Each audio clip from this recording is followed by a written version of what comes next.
Պարոն նախագահ, ՔՊ խոսնակները, պատգամավորները, երբ նեղն են ընկնում, ձեզ մեղադրում են ծանրագույն մեղքերի մեջ, սպանություն, նույնիսկ ահաբեկչություն։ Դուք դա որակում եք դուրս տալ, բայց այդ դուրս տալը շատ լուրջ նստվածք է թողում ժողովրդի մոտ, հասարակության մոտ։ Իդեպ նախկինների փաստարկը բերելուց անմիջապես անցնում են այդ մեղադրանքներին։ Դուք որոշում ունեք կոնկրետ դեպքերով մտնել դատարան, կոնկրետ հայտարարություններով, վերջնականապես այդ լուրջ խաղաքարտը դուրս արվի այս քաղաքական պայքարից։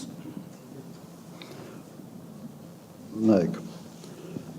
մի քանի անգամ մտել ենք դատարան, հաղթել ենք, բայց այնպես չի, որ միֆերը քանդվում են։ Առնվազն 3-4 դեպք ունենք դատարան մտած եւ հաղթած։ Հիմա եւս կա դատարանում զրպարտության հետ կապված հայցադիմումներ, եթե չեմ սխալվում, երկու հատ կա հիմա։ Բայց մեր քաղաքացիական, այսպես դատարանների արագությունը, ծանրաբեռնվածությունը իսկապես մեծ է եւ դա տարիներ է տևում։ Բացի նրան, որ տարիներ է տևում, նաեւ լրահոսում դա այնտեղը չի զբաղեցնում։ Ոնց որ դու 2 տարի ընկնես այս փաստաբաններով, բանով հաղթում ես, դու կորում գնում ես։ Առնվազն մի քիչ ժամա խոսակցան թեմա է դառնում։ Ես հասկանում եմ հետեւյալը, որ նման վերաբերմունքը փոխելու համար պետք է ասենց ռեսուրսներով բանով մտնես ու մի 6 ամիս 100 անգամ նույն բանը ասես։ Ուրիշ ձևի է, հատկապես այսօրվա ասենց լրահոսի այդ հոսունության պարագայում շատ դժվար է։ Դուք գիտեք այդ ոլորտի մարդիկ եք բոլորը։ Մի լուր դուք ի վիճակի եք մի լուրը մի շաբաթ պահել։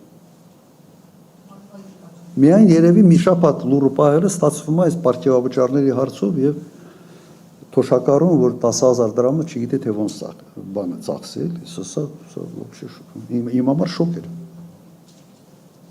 Իմ մերս 89 տարեկանում մահացավ, հաստատ ասեմ 88 տարեկանում, եթե ասեին 10,000 դրամը գիտես ոնց ծախսել, թե ոչ, կասեր իհարկե գիտեմ։ Եթե փորձեի ասի, որ կարող է ինչ-որ չջոկեսել եւ ոնց ծախսել, ուղղակի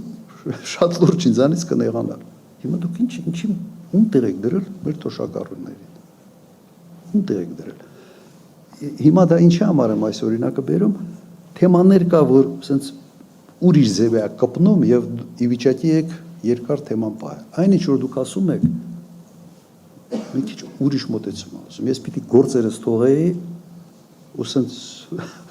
կարողություններով սա ինչ որ մտնեի այդ դաշտի մեջ։ Պրոբլեմ, իսկապես պրոբլեմ։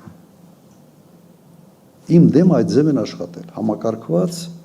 բավական լուրջ ռեսուրսներ ներգրավելով ու բավական երկար ժամանակ։ Եվ որոշ միֆերի ինձ կպցրել են, որոնք իմ հետ կապ չունի ընդհանրապես։ Այն ժամանակ իմ աշխատակազմի ղեկավարը, գրասենյակի ղեկավարը Վիկտորը, երբ որ ասում էր, լավ, Վիկտորը մի քարտայել լավ, զահլա չունեմ ես հիմա ավելի հետաքրքիր գործերով ենք զբաղված։ Սխալ եմ արել։ Պետք է ուշադրություն դարձնեի, բայց չեմ էլ մտածել, որ կարող այս մի վիճակ գա, որ հետ մտնեմ քաղաքականության մեջ։ Ընդհանրապես չեմ մտածել։ Հանրային հեռուստաընկերություն